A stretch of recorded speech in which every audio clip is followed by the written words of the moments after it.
Catherine Bernardo at Alden Richards itinanghal na Takilya King and Queen. Iba talagang effect ng tambalang Catherine at Alden dahil sa pelikulang pinagbidahan nila.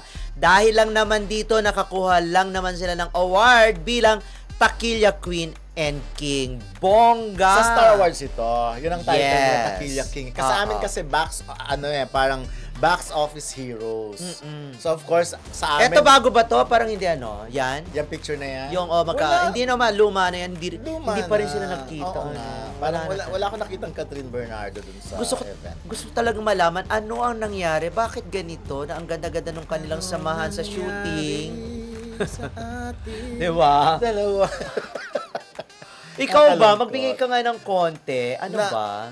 Ano ba ang dahilan? Iba kasing version eh. Marami diba? kasi. Ang dami kasing version. Daming may keso. Napaasa daw si Catherine. Yes. Parang ganon. ganon. May na-discover daw yung isa kay ganito. But then, kaya lang kasi, pwede naman talagang, ewan ko, pwede naman magkaibigan, di ba? Yun nga, kinalulungkot kasi ng marami talaga. Yung bakit hindi naging friends?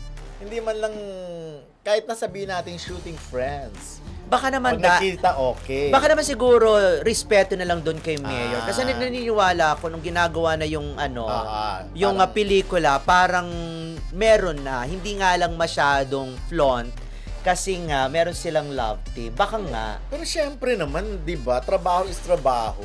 Kahit yung pamilya ni, 'di ba? Pamilya ni Catherine. Oo nga. Ganun. Pero